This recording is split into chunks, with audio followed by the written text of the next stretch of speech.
साधुग्राम उभारण्याच्या निविदा प्रक्रियेला अखेर स्थगिती, मंत्री गिरीश महाजन यांची नाशिकमध्ये माहिती। आज डॉक्टर बाबासाहेब आंबेडकरांचा 69वा महापरिनिर्वाण दिन, अभिवादनासाठी चैत्यभूमीवर लोटला भीमसागर। चैत्यभूमीवर डॉक्टर बाबासाहेब आंबेडकरांना मुख्यमंत्री उपमुख्यमंत्र्यांकडून अभिवादन, उपस्थितांना संविधानाच्या प्रती वाटून व्यक्त केली आदरांजली। ठाण्याचा घोडबंदर रोड आज 24 तासांसाठी बंद, आज रात्री 12 पासून ते उद्या रात्री 12 वाजेपर्यंत अवजड वाहतुकीसाठी रस्ता राहणार बंद।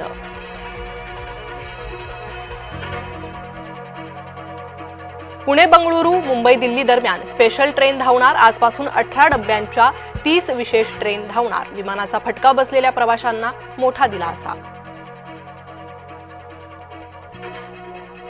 इंडिगोची विमानं रद्द, बहुतांश प्रवाशांना नाहक मनस्ताप, संभाजीनगरातून पुढील 3 दिवस कुठलंही बुकिंग नाही, काउंटरवर एकच गर्दी उसळली। ज्येष्ठ समाजवादी नेते बाबा आढाव रुग्णालयात दाखल, पुणे हॉस्पिटलमध्ये अतिदक्षता विभागात उपचार सुरू। मी 2022ला एक मोठं ऑपरेशन केलं, ठाणे हे खणखणीत नाणं, तुम्ही चिंता करू नका, एकनाथ शिंदेंचं ठाणेकरांना आश्वासन। नागपुरात होणाऱ्या हिवाळी अधिवेशनासाठी पोलिसांचा मोठा बंदोबस्त, अधिवेशनासाठी 7000 पोलिसांची सुरक्षा तैनात असणार। दत्त जयंतीच्या महाप्रसादातून 200हून अधिक जणांना विषबाधा, कोल्हापुरातल्या गडहिंग्लज तालुक्यातली घटना, विषबाधितांवर विविध रुग्णालयांमध्ये उपचार सुरू। महाडमधील शिवसेना राष्ट्रवादी राड्या प्रकरणी 2 आरोपींना अटक, सुशांत जाबरे यांच्या 2 अंगरक्षकांना अटक।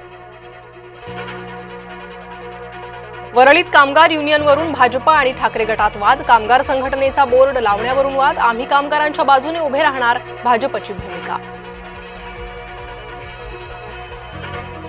महापालिकेचे बिगुल 20 किंवा 22 डिसेंबरला वाजणार, उच्च आणि तंत्रशिक्षण मंत्री चंद्रकांत पाटलांचे स्तोवाच। मतभेद झाले, मनभेद नाहीत, राणे चव्हाण वादावर बावनकुळेंची प्रतिक्रिया।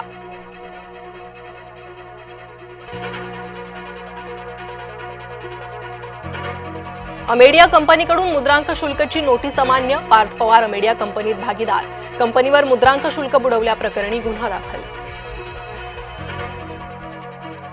पुण्यातील नवले पुलावरील वेग मर्यादेत बदल, भूमकर पूल ते नवले पूल ताशी 40 किलोमीटर वेग मर्यादा, अपघात रोखण्यासाठी वाहतूक विभागाचा निर्णय।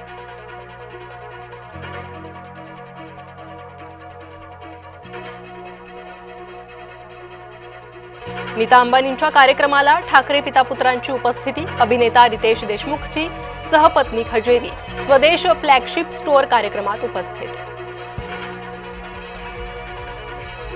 2 दिवसांचा दौरा संपवून व्लादिमीर पुतीन रशियाला रवाना, परराष्ट्र मंत्री डॉक्टर एस जयशंकर यांनी दिला निरोप। राष्ट्रपती भवनात पुतीन यांना गार्ड ऑफ ऑनर, राजघाटावर महात्मा गांधींना केलं अभिवादन, भारत रशियात महत्त्वपूर्ण करारांवर स्वाक्षरी।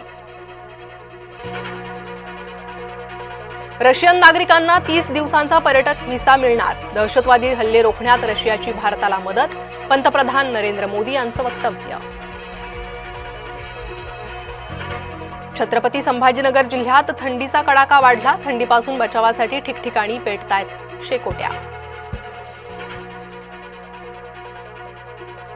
विशाखापट्टणम वनडेत दोन्ही संघासाठी करो वा मरो, आज भारत विरुद्ध दक्षिण आफ्रिका शेवटचा वनडे सामना रंगणार।